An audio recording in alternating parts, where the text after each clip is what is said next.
That blazer is trying its best, but you are not helping it, the interviewer said, eyes sliding over me like I was a pop-up ad. I kept my smile. It got me in the building. That is success. The glass wall behind her read Skybridge Advisory Group. Everything in the room was beige, expensive, and convinced it was important. My name is Tessa Rowan. I am 28, and my life is balanced between potential and panic. Friends my age talk about starter homes. I talk about health insurance and whether my savings can survive one more month of "we will be in touch." Across from me sat Blythe Corin, Director of Talent Strategy. Perfect hair, sharper suit, expression like she had never been wrong. She tapped my resume with a glossy pen. "Your experience reads ambitious," she said. "It reads accurate," I replied. She skimmed. "You claim you led a multi-site infrastructure stabilization for a logistics network." "Yes. At Aeroloom Works."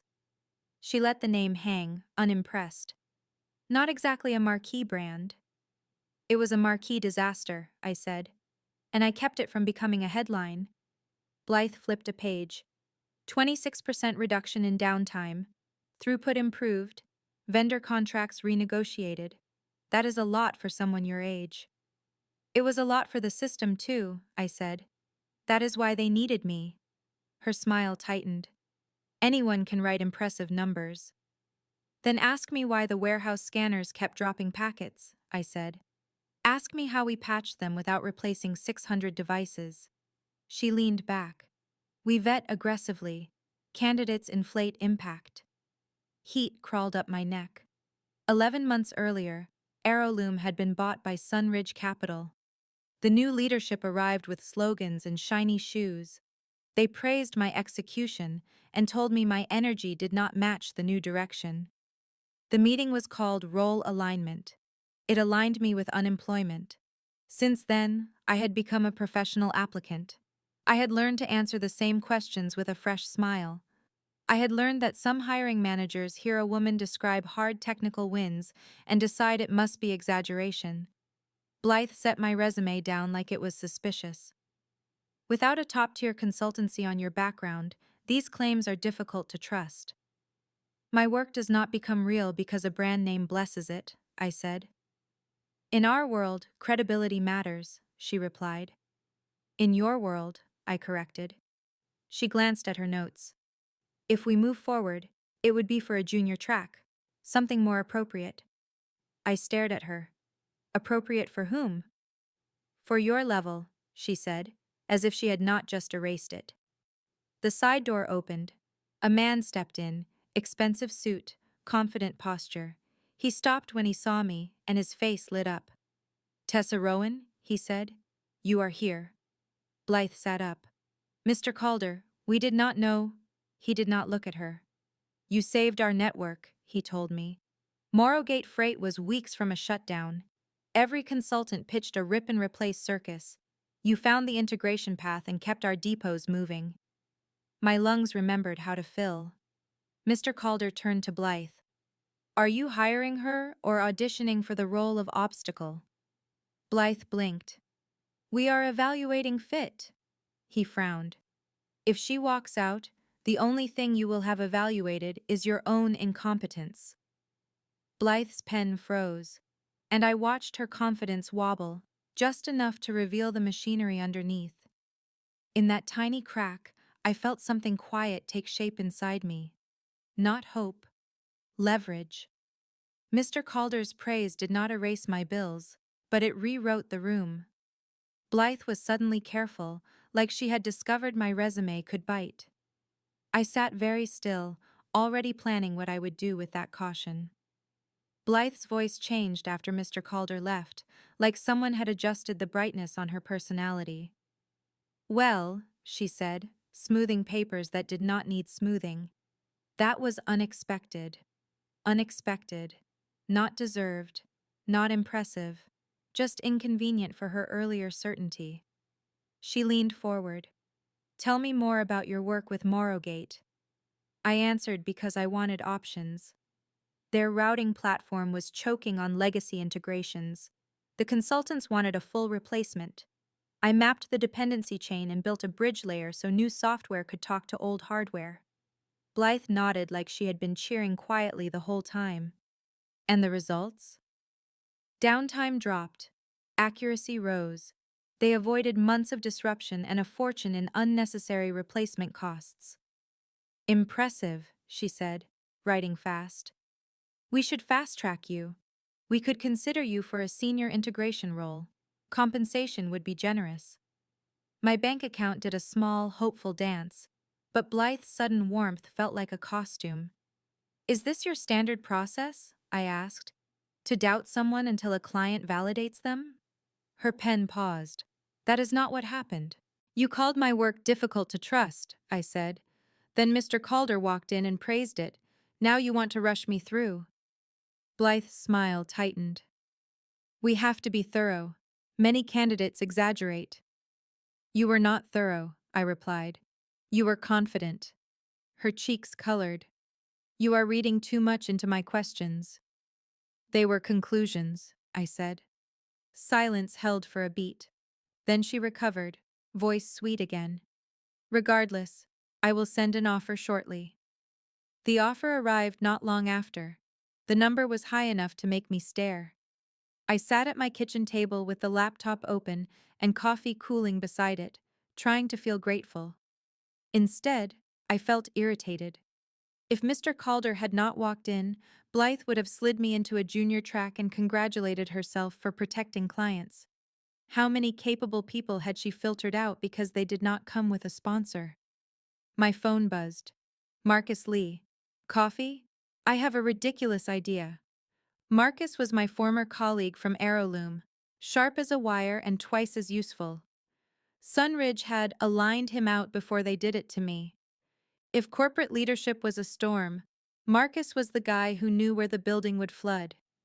We met at a diner with cracked booths and coffee that tasted like perseverance. I showed him the offer letter.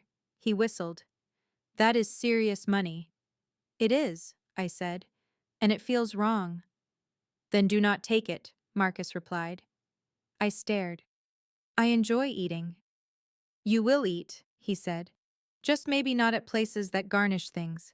Listen, I have been consulting for 3 former Aeroloom clients. They all ask the same question. Why do the big firms only recommend replacement? Because replacement bills better, I said. Exactly, Marcus replied. They sell disruption like it is innovation. But half those legacy systems are fine. They need integration, not demolition. We do that. You do that. He lowered his voice, eyes bright. So here's the ridiculous idea. We build our own firm, small, precise, unglamorous. We fix what the glossy firms keep ignoring. I felt my pulse change, like a lock turning. You want to start a company? I want to start leverage, Marcus said. And if Skybridge thinks your value exists only when a client announces it, we can teach them a very expensive lesson. I looked at the offer letter again. The money promised relief. Marcus's idea promised something better. Control. I texted Blythe 2 words that night. Need time. I spent the next few days pretending I was considering Skybridge while Marcus and I were building an exit ramp. We called our firm Latchkey Integrations. We worked out of Marcus's spare room, 2 folding chairs, 1 unreliable printer, and enough stubbornness to power a small city. We needed a third person, someone who could translate technical instinct into operational reality. I called Joy Kim, Aeroloom's former operations lead, calm under pressure and allergic to nonsense.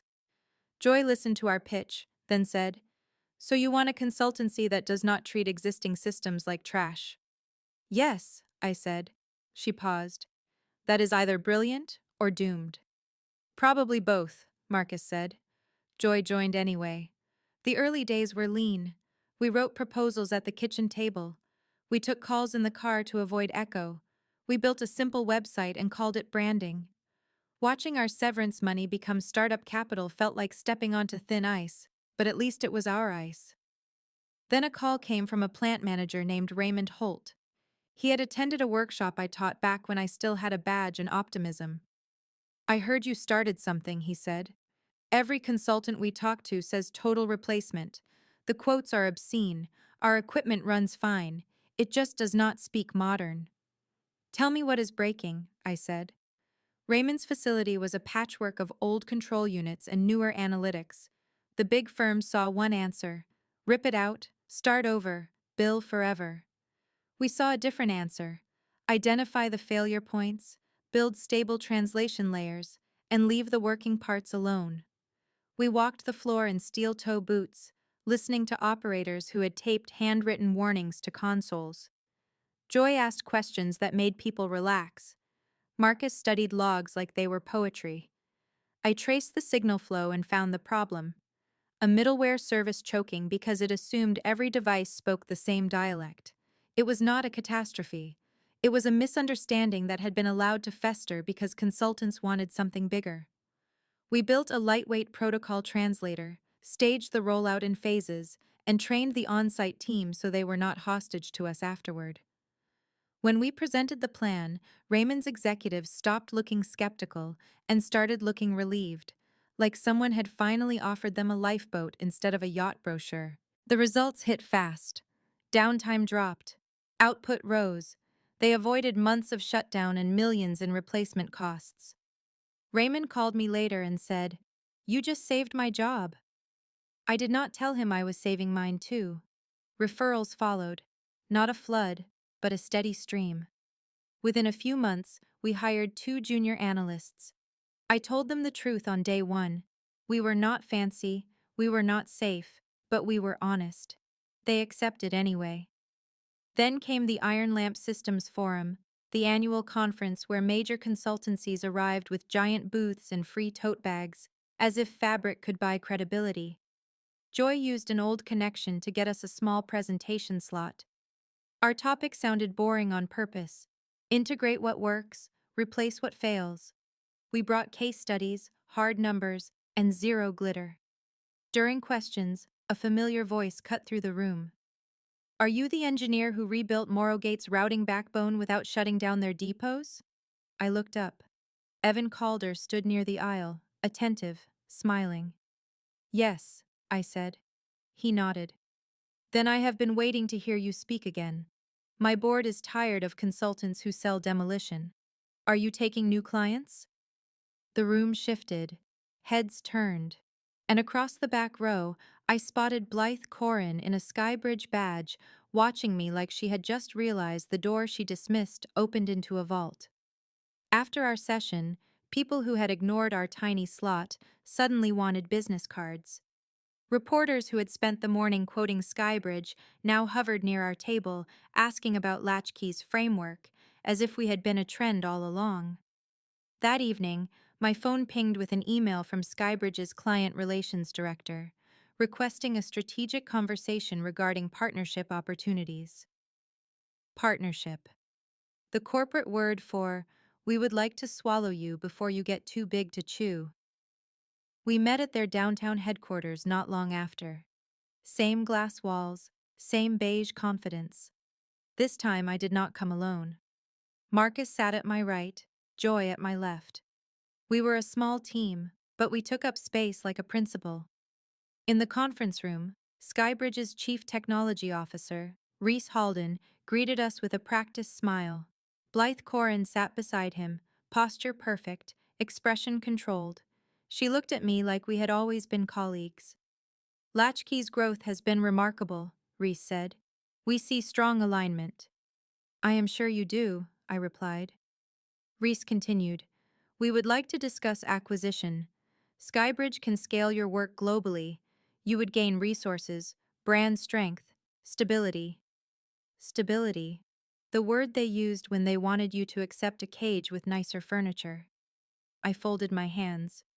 "What happens to our hiring and methodology?" Reese glanced at Blythe. Blythe took over, voice smooth. "We envision Latchkey becoming our center of excellence for complex integrations. Your team would lead knowledge transfer, but all processes would align with Skybridge standards." I held her gaze. "Meaning?" "Meaning modernization parameters," she said carefully. "Quality control, governance." The same governance that had called my resume inflated until a client walked in. Reese leaned forward. We can make an exceptional offer. You would have a senior leadership role. Reporting to whom? I asked. Reese gestured lightly. Blythe oversees specialized divisions and integration strategy. So that was the plan. Put the key back in the hand that tried to throw it away. I opened my laptop and turned the screen toward them. Before numbers, performance. Charts filled the room, reduced downtime, improved throughput, faster deployments, and avoided replacement spend. The improvements were structural, not cosmetic. Reese's eyebrows rose. Blythe's smile tightened. Then I clicked to another set: team composition and hiring signals. Our strongest performers were not the perfect profile. They were the overlooked ones, the people Skybridge filtered out because they did not sparkle on paper. Our results are not despite our hiring approach, I said. They are because of it. Blythe kept her tone polite. Skybridge values diverse perspectives, but we must maintain standards. Are those the standards that made you call my resume inflated? I asked, quiet. Reese blinked. Inflated? Blythe's throat moved. There was a misunderstanding. There was certainty, I said, and it was wrong. Reese looked between us, realizing he had been invited to a history he had not read. I closed my laptop. You want to acquire us because our approach creates value, I said. If you want that value, you cannot smother it. Reese exhaled. What are you proposing? I slid a folder across the table. A counter-proposal. Blythe's eyes tracked the pages. This requires an independent integration council with authority to override standard processes. Yes, I said. And it grants latchkey autonomy over hiring and methodology, she added, voice tightening. Yes. Reese flipped another page. And Blythe would report to you on integration outcomes. I smiled, small and clean. Correct. Blythe's composure did not shatter. It simply shifted, like a person realizing the floor plan has changed. My revenge was not a scene. It was a structure. Skybridge did not answer immediately. Power never says yes on the spot. It retreats, convenes, pretends it is thinking, then returns acting as if it invented the idea. A message came later from Reese Halden. The board will review your terms. We will be in touch. Blythe did not contact me. She could not. She had spent too long treating me like a questionable line item. Now she was being asked to report to me. Reese arrived alone for the next meeting, which told me everything. When executives remove the person who caused the problem, it is because they want the problem solved. He sat across from me, careful. The board reviewed your performance data. The results are undeniable. Marcus kept his face neutral. Joy did not blink. Reese continued. We are prepared to accept the Integration Council concept and Latchkey's autonomy, with conditions. Of course, I said. You are Skybridge. He slid a revised document forward. The conditions were predictable: reporting cadence, transparency requirements, client safeguards. The important part remained intact: the Council's authority, our hiring autonomy, and the line that mattered most: Blythe Corin would deliver integration outcomes to me. I signed after my attorney confirmed what my instincts already knew. It was real. The acquisition was announced soon after. Skybridge framed it as a strategic expansion. Latchkey became their Integration Excellence Division. I let them keep their language. Language is cheap, authority is not. On my first day back in their headquarters, I stood in front of employees in a room full of polished shoes and faces. I wore the same thrift store blazer Blythe had mocked because I enjoy symbolism. The Integration Council is not about lowering standards, I said. It is about measuring the standards that matter. Uptime, safety, practicality. People who can fix what breaks, not just describe it. Resistance arrived quickly, mostly disguised as questions. I answered with data, then with results. Our first combined team tackled a client Skybridge had been trying to modernize for months. We did not rip anything out. We integrated it. Operations stabilized and improved without a dramatic shutdown. The board loved the outcome. Engineers loved the sanity. Clients loved not being treated like collateral damage. Blythe hated it. Not because it failed, because it worked. She came to my office after a council meeting, standing in my doorway like someone approaching a difficult truth. The Midwest integration team you assembled identified solutions no one else saw, she said, voice tight. One engineer, Anna Patel, was rejected twice by my department before your council flagged her. Anna is excellent, I said. Blythe's gaze dropped, then rose. I reviewed candidates we rejected who were later hired through your process. The pattern is embarrassing. It is predictable, I replied. Her mouth tightened. When you interviewed, I believed I was protecting clients. You were protecting your assumptions, I said, and your assumptions were expensive. Silence stretched. Outside my office, keyboards clicked, phones rang, the hum of people doing real work. Blythe swallowed. I dismissed you until a client validated you. I understand that now. I nodded once. Understanding is the start. Behavior is the finish. She exhaled, smaller than I had ever seen her. I requested reassignment away from hiring. I do not trust my judgment the way I used to. That mattered more than an apology. Months passed and the council became normal. Client satisfaction climbed. Project overruns shrank.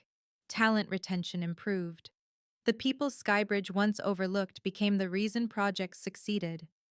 Leaving the building one evening, I passed the lobby where I had once felt small. The receptionist nodded at me like I belonged there. I did. My revenge was not humiliation. It was renovation. I did not burn Skybridge down. I rebuilt the part of it that kept people like me outside. Because the sweetest sound is not an apology. It is a system working the way it should.